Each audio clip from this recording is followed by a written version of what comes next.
CBS News confirms that President Trump plans to let the program known as DACA end. The Obama administration started DACA 5 years ago. It allows young immigrants to obtain work permits and avoid deportation.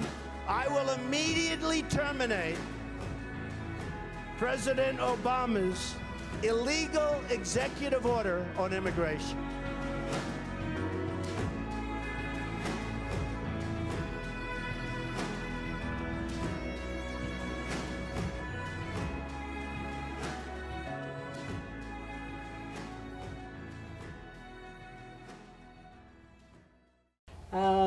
DACA students in general, I think, are just regular students who are trying to make a living here in the United States. The situation that the DACA students are in is a very difficult situation that no one should be in. Someone who is raised in this country, has followed all the rules of this country, and is doing the right thing by getting an education, and now they're in a situation where they're told, guess what, you did it all right, but we're taking your right away to be here. DACA students are students. They are Mount Pleasant students. They are former Mount Pleasant students who are now out in the community. They're part of our community. I have a very personal reaction when it comes to DACA students because of my own family's history. My family, my brothers, my sister came with my parents back in 1974. And at that time, only my father and I had documentation, and my three brothers and my sister did not. So at that point, there was no such thing as DACA. So there was a lot of shame and a lot of hiding attached to it in our family. And so I guess what we now call DACA students is my family, my cousins, us. Being a DACA student sometimes worries me because I would have to struggle at times, such as this year, my senior year, and just not having the advantages the people that were born here do. At the beginning of being a DACA student, you don't know you're a DACA student. So the struggle is that if you're trying to get a job, you don't know, but then as soon as you get DACA, you get a job, right? So the struggle is there. There's always been struggles, but the way that I see it, being a DACA student, we do have to struggles because we cannot get FAFSA. We get the DREAM Act, and I don't know if they're gonna keep the DREAM Act or they're gonna take it away. Because if they take it away, that's gonna be our struggles. Because going to college is one of the most important things that we as DACA students could do and make the country a better place, you know.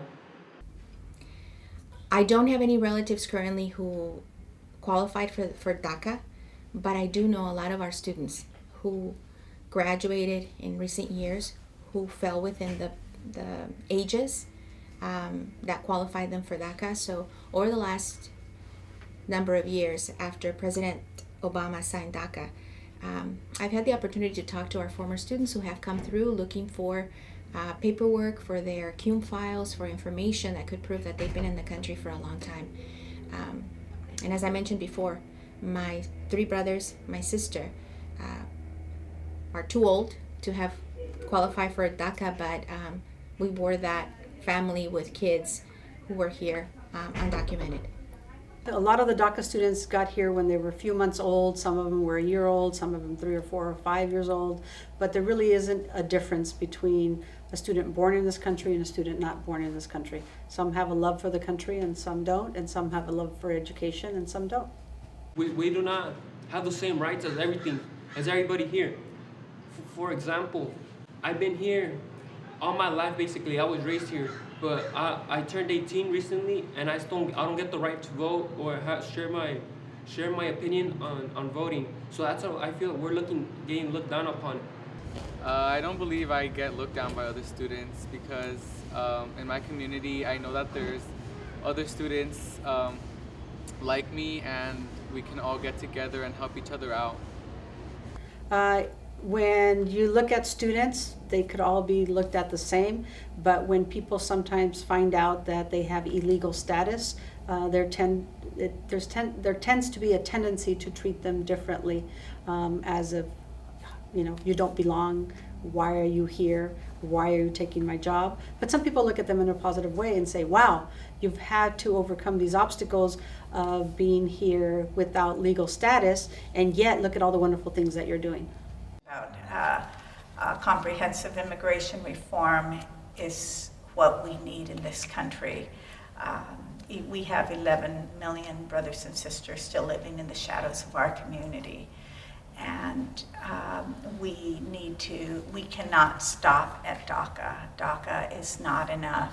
We tried DAPA, that was not enough, and we lost sight of what the real goal and the real prize is, and that's comprehensive immigration reform. We are a nation of immigrants, and all have something to contribute to this great country of ours, and we need to remember that all of us are part of what makes the immigrant story in America.